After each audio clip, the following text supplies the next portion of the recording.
Thursday. It's Illinois in Focus Daily. I'm Greg Bishop with you each and every weekday morning here at 8 o'clock on the Center Square via YouTube. You can also get the podcast where you get podcasts each morning if you can't watch the live show.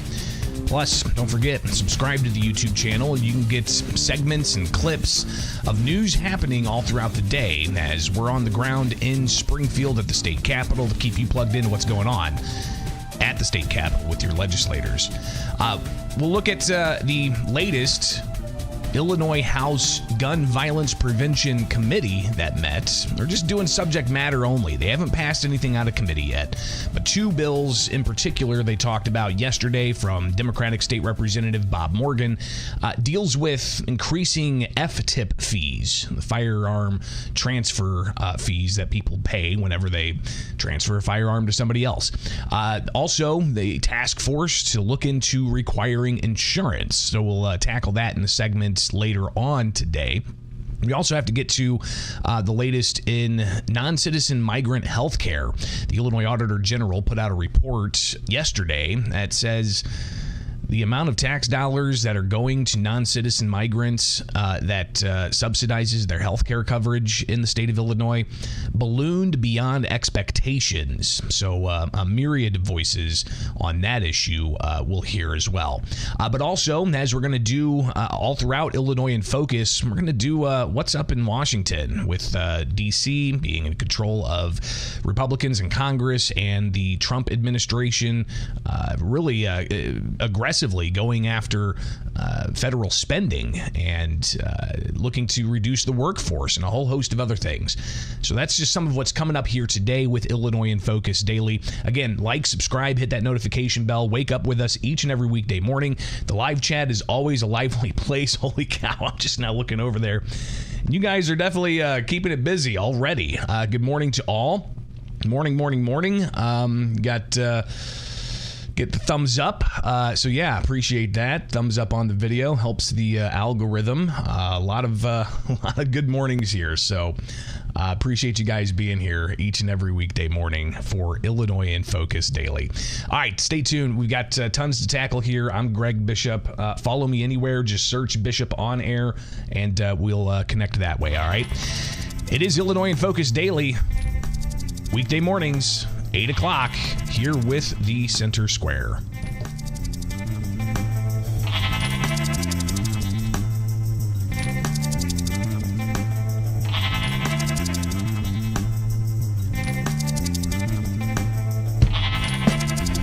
Has the world become more stable? No. Is the perception of the United States around the globe any better? No. But have some of the most anti-democratic principles like censorship and the canceling of elections been funded through USAID because of opposition to the ruling regimes? Yes. It's Marjorie Taylor Greene, Congresswoman, chair of the House DOJ subcommittee, talking about USA funding and how that has been found to be problematic for some. And we're talking, hundreds of millions of dollars, if not tens of billions of dollars, that ultimately is going out from USAID. That the DOJ team is saying, not so fast. It's Illinois in Focus Daily. I'm Greg Bishop. Yes, we focus on Illinois, but obviously your tax dollars go over to Washington, D.C. as well. So I think it's important that we keep up to date with what's going on in Washington, D.C. Now, head over to thecentersquare.com where you go to the national page and you can see some of the latest headlines. For instance, the Supreme Court of the U.S. pauses judge's order requiring $2 billion in foreign aid to be paid out. So you can read that story. SCOTUS Justice John Roberts, late Wednesday, paused a lower court's ruling requiring the Trump administration to release $2 billion in foreign aid payments. And I think this is important to note here, all right, because a lot of the criticism that Trump's getting from Democrats right now is, including from Illinois Governor J.B. Pritzker, who says that he's defying court orders. Well, some of the judges that have ruled against Trump have been district-level judges. And you have an appeals process that plays out as well, including all the way up to the U.S. Supreme Court. So just to show that things aren't necessarily settled at the district level. Anybody who's been tracking what's happened with Illinois and the gun ban challenges, it's been 2 years of things just bouncing all over the courts with different opinions all over the place. So, that's just kind of how the court system goes. But something I think is important to keep an eye on. But anyways, back to, the federal spending. You have other headlines here from the Center Square. Lawmakers debate DOGE cuts to foreign aid, shuttering of USAID. So yet another story here that you can check out at thecentersquare.com. So be sure to get the newsletter to get updated on national headlines, but also what's going on here in Illinois. Now, more of what Marjorie Taylor Greene had to say at the committee for DOGE. She talked about the grants that were going out through USAID and how some of that is just very problematic and troublesome to those who want transparency and accountability. Reports from DD Geopolitics and other sources estimate that USAID funneled over $15 billion into Syria over a decade, covertly funding opposition groups, mercenaries, and anti-government networks under the cover of humanitarian aid. This included support for militant factions and propaganda efforts, often in collaboration with the National Endowment for Democracy. The operation culminated in Assad's overthrow in 2024 by Western-backed groups, with USAID's financial trails documented in congressional budget reports and criticized by Syrian officials as interference masked as assistance. So it's just one example, right, of how USAID funding allegedly is being used to give to an innocuous program, but that money that goes to these foreign countries for whatever it may be, it gets funneled in and is used for other purposes. And that's something that the DOGE team, the Department of Government Efficiency, is trying to get a handle of. Something else that happened yesterday in Washington at the White House, President Donald Trump assembled his cabinet and had an hour-long open press cabinet hearing where they sat around and discussed Trump's agenda. And they even had Elon Musk there to lay out his thoughts on how DOGE is doing. And he even said he has death threats coming in, stacking up. Here's Elon Musk. The overall goal here with the DOGE team is to help address the enormous deficit. We simply cannot sustain as a country $2 trillion deficits. The interest rates, just the interest on the national debt now exceeds the Defense Department spending. We spend a lot on the Defense Department, but we're spending over $1 trillion on interest. If this continues, the country will become de facto bankrupt. It's not an optional thing, it is an essential thing. That's the reason I'm here. And taking a lot of flack, and getting a lot of death threats, by the way. I mean, I'd like to stack them up, But if we don't do this, America will go bankrupt. That's why it has to be done. And I'm confident at this point, knock on wood, knock on my wooden head, there's got a lot of wood up there, that we can actually find $1 trillion in savings. That would be roughly 15% of the $7 trillion budget. And obviously that can only be done with the support of everyone in this room. So clearly a lot's being done. They're trying to find savings to get us out of debt. in the U.S. with the deficit is like, what, almost $40 trillion or something. It's ridiculous. Don't quote me on that. But the president having a moment as well during that cabinet meeting where he talked about immigration and the fight to try to close the U.S. border. He says is already done now, that it's just a little over a month of his administration in his second non-consecutive term. As you know, and I saw you reporting it this morning, actually, we set records on the least number of illegal aliens coming in, migrants coming into our country that we've had in more than 50 years. And we did this all within a period of weeks because we took over a mess. The world was pouring in. And remember, they were coming in from jails and prisons and mental institutions and insane asylums, and they were gang members and drug dealers. Anybody wanted to come in, they came. And from not just South America, from all over the world.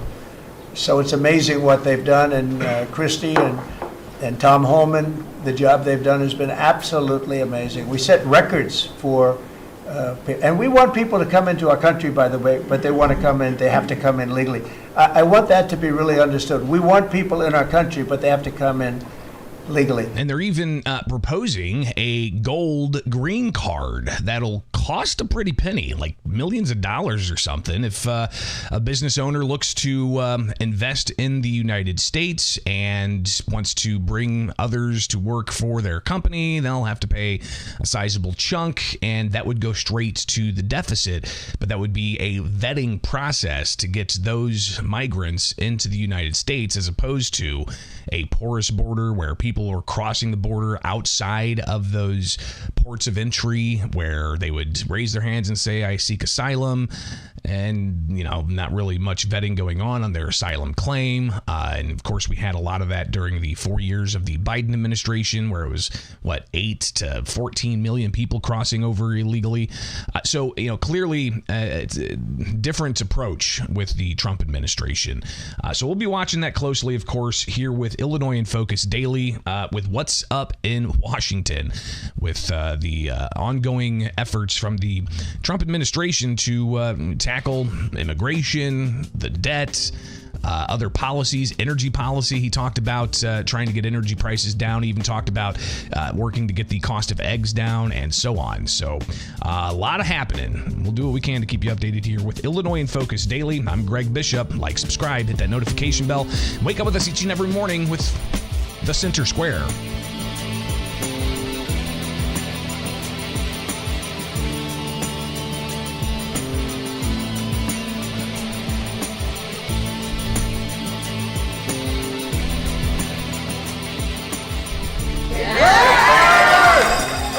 That we have here in Springfield, in D.C., in Chicago, is that we must stand together, and we can't let no mother take that away from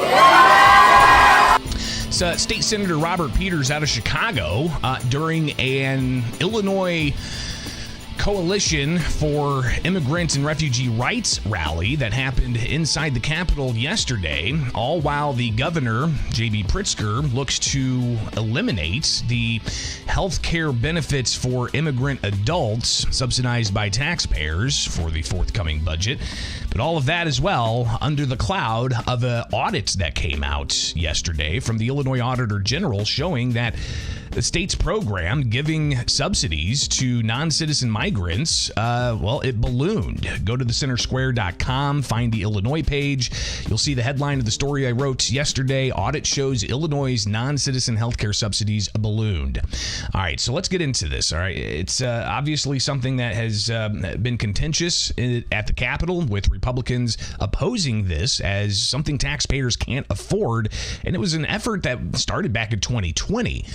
Illinois, I believe, became one of the first states to offer up taxpayer subsidies for non-citizens to get health care. And they did it first for seniors, and then they expanded it to adults. And if you recall, a couple of years ago, the Pritzker administration went to go put caps on how many people could be enrolled in that program. Not really sure that helped out, as we've got this audit from the Illinois Auditor General, which you can link to in the story I wrote yesterday. And let's read through this a little bit. The Office of the Auditor General report key findings.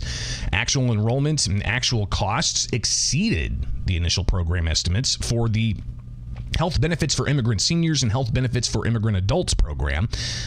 Regarding estimated number of enrollees, they pretty much were doubled, if not more than doubled, what was actually estimated. And you can see there, if you're watching live, some of the estimates, right?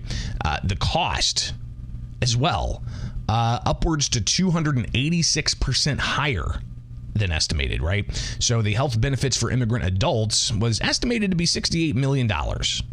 But over a 2-year period, it ballooned to $262 million. All right, 286% higher.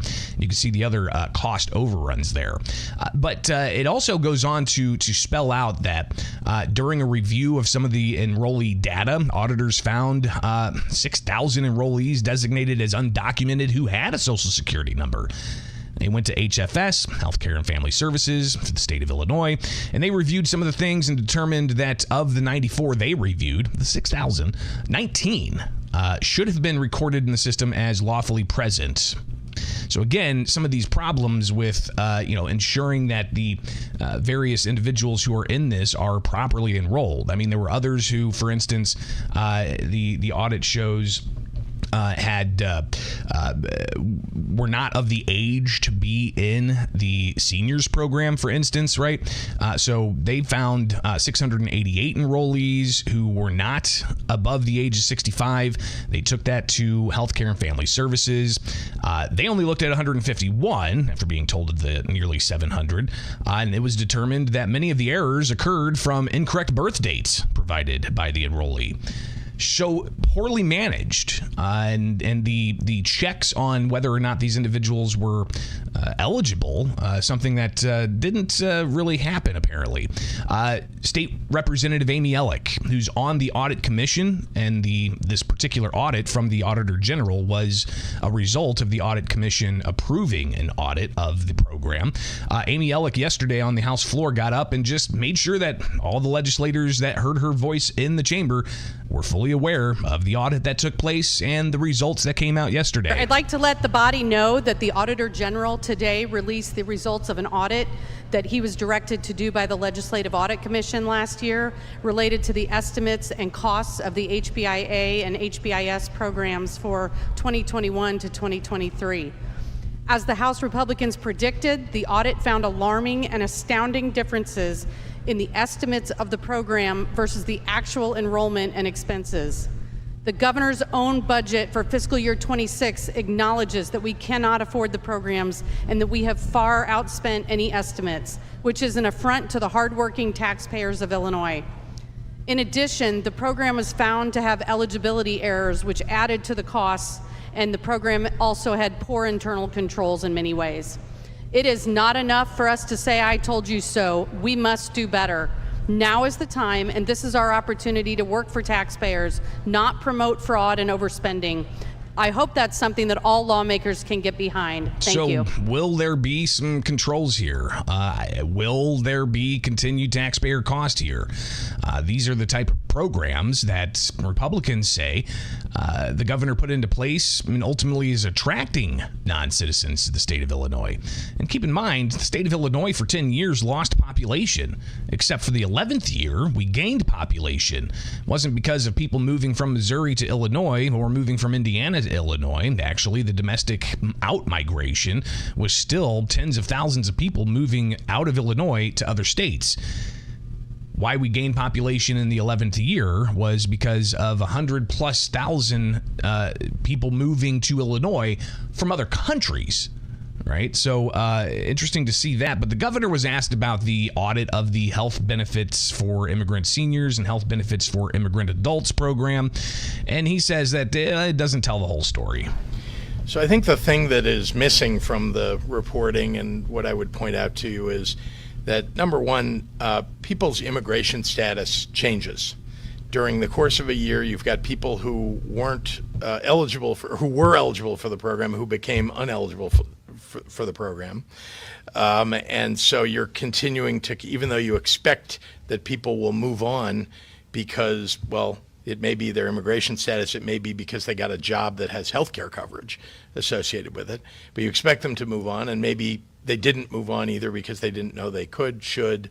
But that happens, I hate to tell you, on Medicaid as well. It's why we do every year redeterminations, and we did it with this program as well. One of the reasons that we even know about some of those people is because of the redeterminations.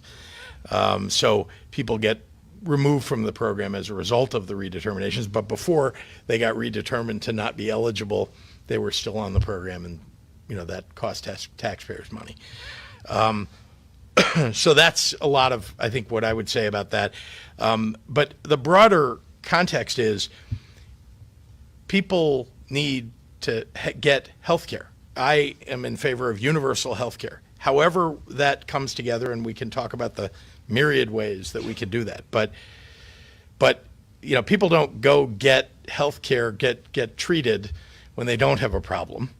And so it's some evidence anyway that there are an awful lot of people out there who need coverage who aren't getting it or who will do anything to get it. And I think that's a sad state of affairs in our society. So the governor's advocating for universal health care, something that obviously would come at a pretty exorbitant taxpayer cost. Instead of relying on private health care for individuals and having some kind of stopgap for those who may fall through the cracks type of thing. So not the last we're hearing of this, right? Because as I said earlier, the governor's proposed in his budget proposal that he's going to eliminate the health benefits for immigrant adults. So those are the individuals, 42 to 64. He's going to eliminate that program for what he estimates is a cost savings of tens of millions of dollars. But as we saw, those estimates from the Auditor General were way low. But he's going to keep the health benefits for immigrant seniors program for people 65 and up. But as we saw, cost controls and efforts to regulate the overall costs, not that great. A lot of people slipping through there. So will we see more of this? Because you have a contingent that arrived at the Capitol yesterday, the Illinois Coalition for Immigrant and Refugee Rights, ICER, as they call themselves. They had about 150 plus people there rallying inside the Capitol.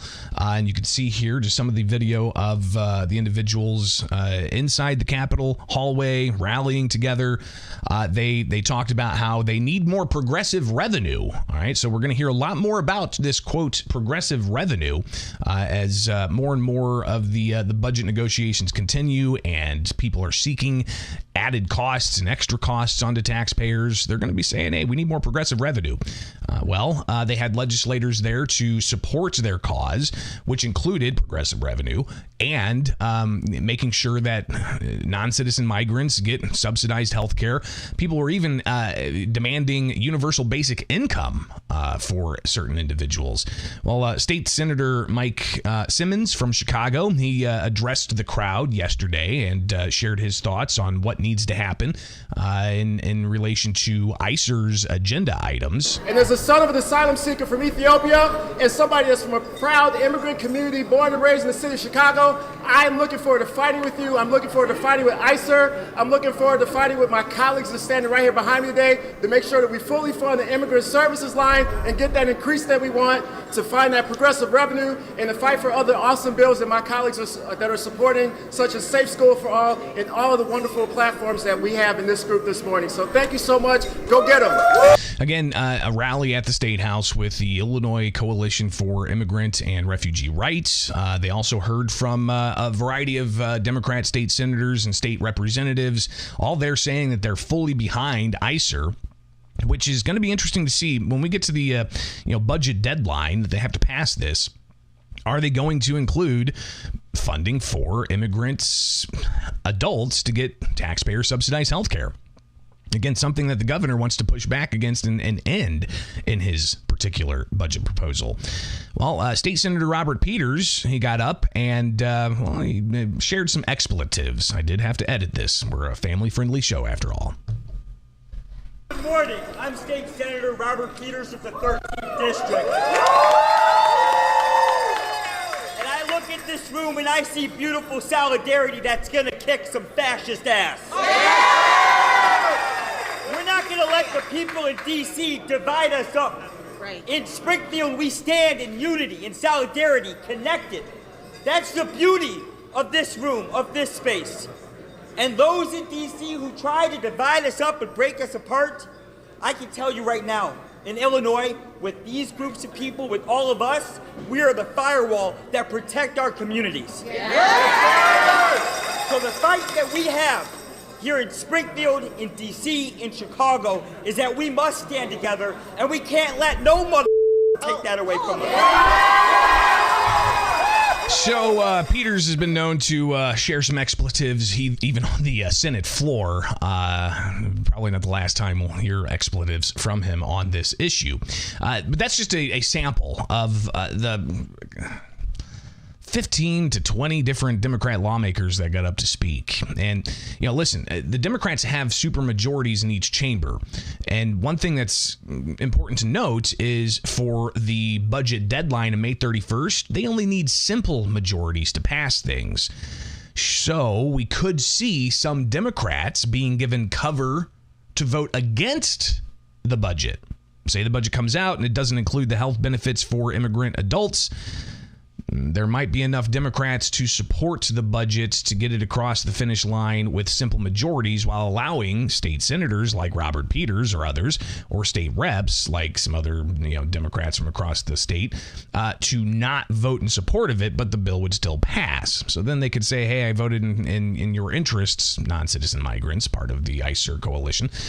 So interesting to kind of play that political maneuvering, something we'll be watching, obviously, as we get close to the budget deadline, which is May 31st at the State House. But Republicans, they obviously, as we heard from Amy Ellick, have serious concerns about this. Senate Minority Leader John Curran yesterday during a news conference, just again saying this program, taxpayer subsidies for non-citizen healthcare, the state can't afford it. This program started in December of 2020. They did not start seeking federal reimbursement for eligible services, like emergency services, till March of 2024. There you go. That is not properly running or administering or taking care of Illinois state taxpayer dollars. No other state in the nation has a program like this. We are the only state that puts this burden on Illinois on their own state taxpayers, taking this on. And to not run it properly and to have these large cost overruns, that's how you end up with a budget deficit. That's what's crowding out spending on education. That's what's crowding out spending on other components of the state budget. So you got Curran laying that out, but just so you know, the overall cost for the programs, $1.6 billion since its inception. $1.6 billion. That's just for the health care for immigrants, subsidized by the taxpayers. That doesn't include the welcoming centers, the assistance for lawyers, the housing, the education, the food, and all kinds of other benefits that taxpayers have been subsidizing for years now. All right, so something we'll definitely be watching closely here with Illinois in Focus Daily. Like, subscribe, hit that notification bell, wake up with us each and every weekday morning. I'm Greg Bishop. Follow me anywhere. Just search Bishop on Air.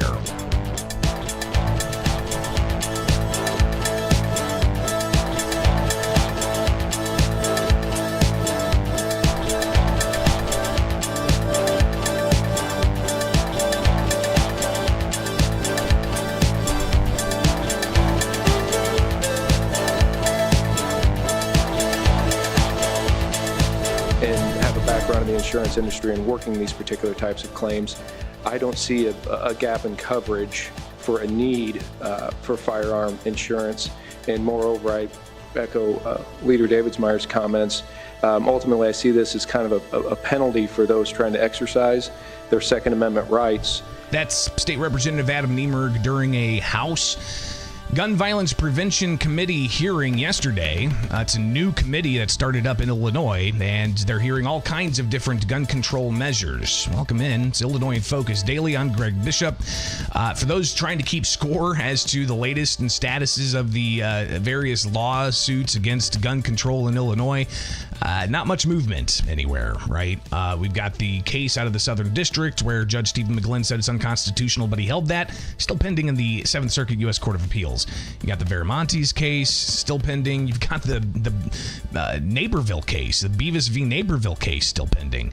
And I appreciate you guys correcting me, the Snope case, not plural, Snope case that the U.S. Supreme Court didn't discuss in conference last week, but will discuss that Friday. We could find out Monday if they're going to act on that. And that's the case out of Maryland that deals with semi-automatic firearms being banned, similar to Illinois, but Illinois included a magazine ban as well. So which one's going to make it to the U.S. Supreme Court first?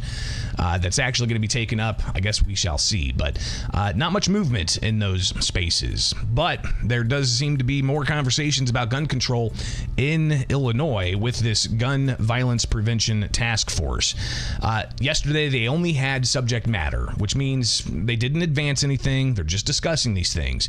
But one bill in particular that State Representative Bob Morgan, Democrat out of Deerfield, he brought forward a measure that would increase what you have to pay when you transfer a firearm to somebody else in the state of Illinois. And he wants to use that to fund gun and firearm owner identification confiscations. Here's Representative Morgan.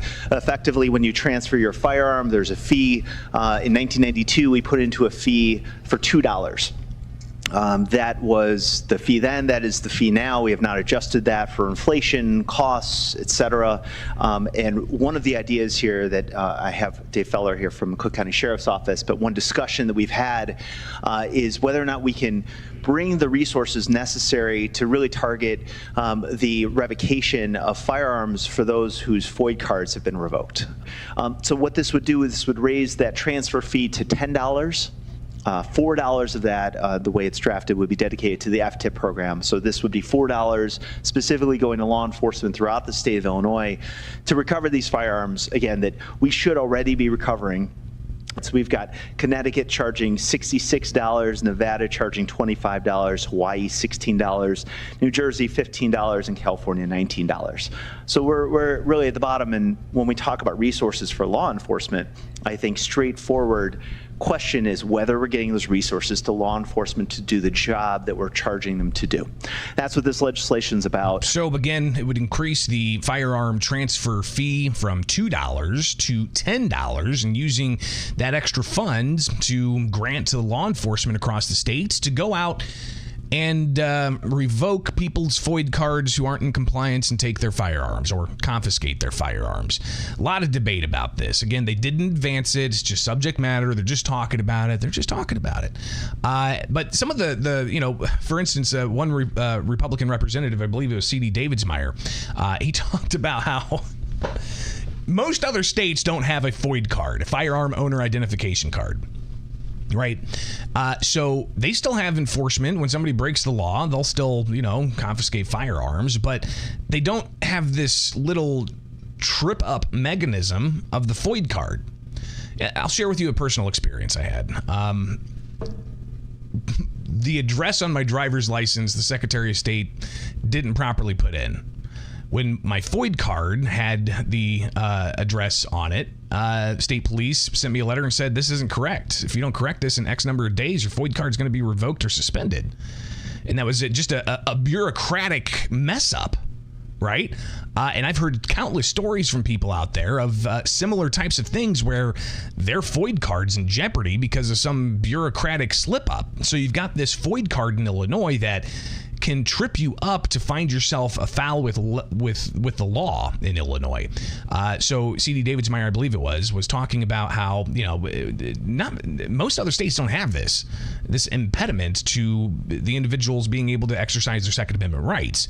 So this just seems like a lot of extra layers of bureaucracy to fund unnecessarily, especially as we continuously hear that you've got tons of FOID cards that have been suspended or revoked, and police just aren't able to go out and do anything about it because they don't have the funds. Well, that's why Representative Morgan is trying to bring about raising more funds to do this. But Josh Witkowski with an organization, Illinois Outdoor Resources, I believe that's what it is. He shared some of his opposition to this, and in particular saying that the FOID card may be found unconstitutional in the long run in the courts. It's law enforcement. It should be law enforcement funding handling this particular issue that is before this committee currently. This is akin to charging drivers an extra fee to handle drunk driving enforcement. Law-abiding firearms owners engaging in legal transaction are being asked to pay extra to handle individuals who are not in compliance. The difference is driving isn't constitutionally protected, firearms ownership is. That's kind of the issue here. Additionally, we have a court case in Southern Illinois that has again found charging fees for the ability to possess firearms in one's own home is potentially unconstitutional. That's still working its way through. And that was a case, Vivian Brown. That case has gone up and down the courts, and just we'll see if that gets back to the Illinois Supreme Court, which has already had the case twice. But Witkowski's with the Illinois Federation for Outdoor Resources. All right, that's the organization he's with. Which, by the way, again, you can go to thecentersquare.com/Illinois and read this story. Illinois bills would increase gun transfer fees and also investigate an insurance mandate. That's another bill that Morgan had in front of the Gun Violence Prevention Committee, where he says he wants a task force to look into the possibility of requiring individuals to have gun owners insurance. Here's what he had to say about that. This would be like an insurance rider. We all have insurance, our home, that you might have flooding insurance, which is kind of a rider on your underlying homeowner's insurance. Or you might have cybersecurity insurance for a small business. And he went on to talk about how, listen, I mean, this isn't necessarily a strong marketplace, if a marketplace at all. There's all kinds of issues that they want to try to debate and discuss. It's going to have a makeup that the state representative says is balanced. You have some people who are versed in gun violence, and you have people who are versed in gun rights, and equal number of Republicans and Democrats and so forth. Witkowski said that no, it's a lopsided makeup of the board. Morgan said he's willing to discuss that further and possibly change some things. But State Representative Adam Niemerg, who has a career in insurance, he said that this is something that is quite frankly just not needed and an impediment to some people exercising their fundamental rights. And have a background in the insurance industry and working these particular types of claims, I don't see a gap in coverage for a need for firearm insurance. And moreover, I echo Leader Davidsmeyer's comments. Ultimately, I see this as kind of a penalty for those trying to exercise their Second Amendment rights. Again, a lot more to come out of this committee while they continue to tackle different types of bills. Other bills remaining in the committee deal with safe storage, as they say, even having pediatricians discuss safe storage with their clientele. They haven't talked about those yet. I imagine they'll talk about those soon. Which ones they're actually going to advance and move forward with, we'll keep you posted here. All right, wake up each morning with us here with Illinois in Focus with the Center Square. Get the headlines at thecentersquare.com and find the podcast where you find podcasts. Just search Illinois in Focus and you can connect that way.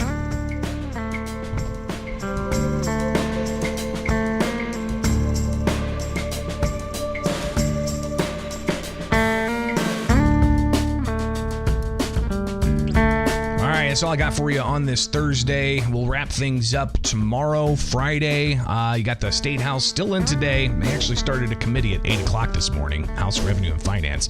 So I got to catch up on that. So I got to get out of here, guys. Like, subscribe, hit that notification bell. Again, I want to thank everybody for your support this week. Back at it live. And just really do appreciate everybody who's reached out and shared positive comments and thoughts and prayers and everything. So you guys rock. I really do. You fuel my fire. That's for sure. All right, have a great rest of your Thursday. We'll be back at it tomorrow here with Illinois in Focus Daily. I'm Greg Bishop. Follow me anywhere. Just search Bishop on Air on X, Facebook, Instagram.